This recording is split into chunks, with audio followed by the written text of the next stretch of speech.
Hey, Paul. First of all, you've been. I think you missed last game. How are you doing with the right foot injury?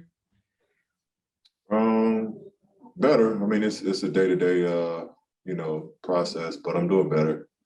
Was it related to the bone edema thing from a couple weeks ago? Yeah, Okay. kind And of flared up again. um, I guess as you manage throughout the season, like how do you gauge when you should be going, when you shouldn't be going? Obviously, you want to be out there, you want to be playing and helping the guys out, but the team's goals are obviously playoffs and eventually championships. So how do you balance that? Um, I mean, you play through what you can, and what you can't, you got to be smart about. If it was my way, I wish I could be on the court, play all of the games. But some days it's more sore than others. So, you just look ahead and plan ahead. Thanks. Thanks. Go to Farbod. Hey PG, in regards to that bone edema injury, is it something where they told you it's going to be lingering for the rest of the season, or is it going to fade away at some point? Well, we're trying to figure it out now. Honestly, we're trying to get on top of it now. Hasn't seemed to go away yet. But at this point, it's just managing the soreness and the swelling. Thanks. Go to Andrew.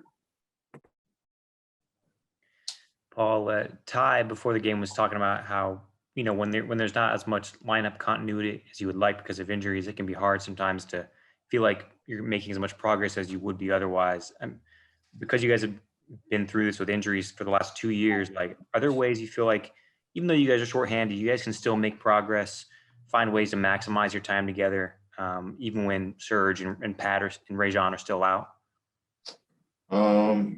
Yeah, I mean, it's no pity party. Nobody's gonna feel sorry because we got guys out. I mean, we got to find ways to get the job done.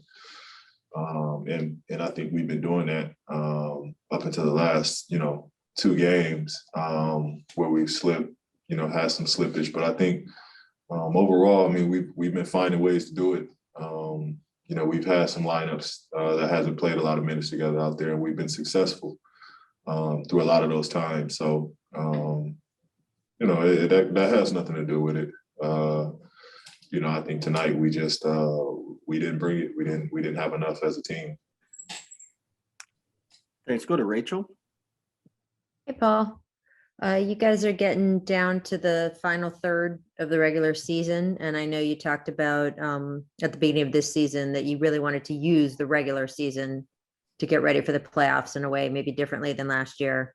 So what do you think you still need to do in this final third that will set you up for success in the postseason? I think for us is, I think it's just building habits still.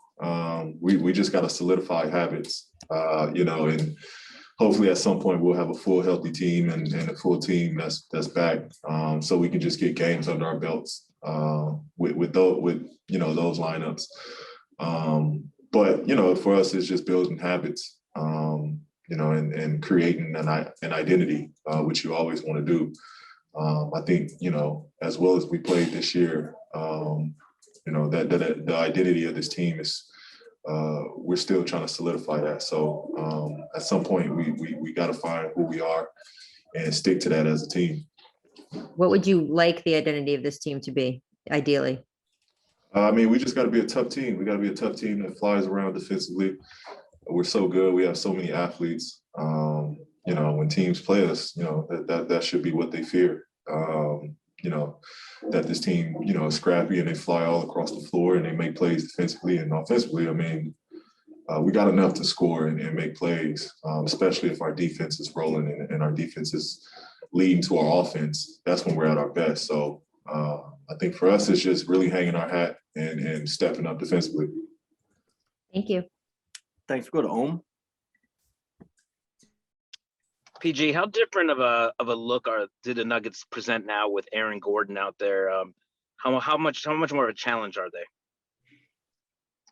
I mean, it's more so. I thought they had a lot of crashers, and they're a cutting team, so Aaron Gordon is perfect for their play style, and almost fits right in with how they cut, they move, they play off the ball a lot.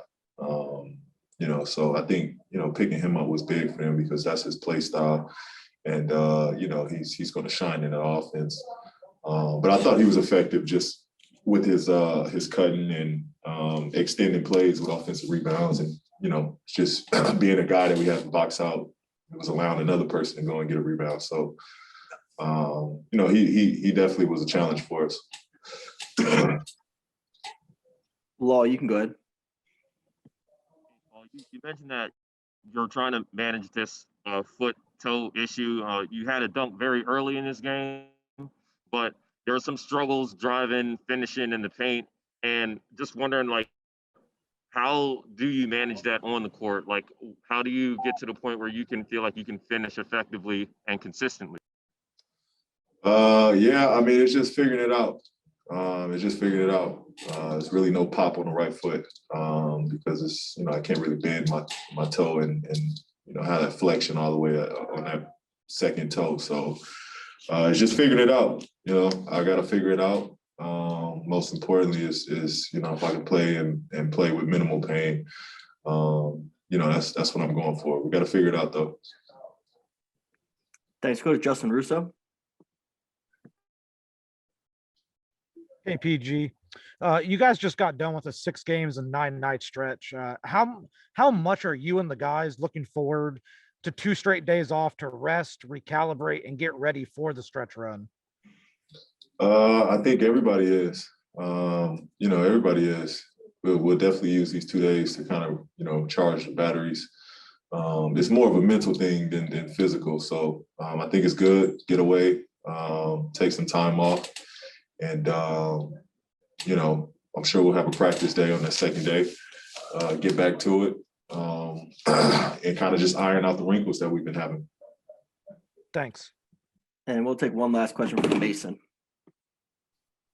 Hey, PG. I'm just wondering if you could share some thoughts on Terrence, just what you see his potential to be as a player going forward. His potential is through the roof. You see a kid that can do everything, and to me, those are the scariest players because you can't put a position on them. T-Man is a positionless player. And in this game, that's golden. So he's got the gift. He's got the gift to do everything. He can defend. He can score. He rebounds great. He pushes in transition. Once he just develops the confidence in his shot and shooting off the bounce, and working on his handle, all those things come as a young player. You continue to work and put the time in, all of that stuff. Those are the stuff that, if that's the last thing that they got to work on, you're going to be a good player.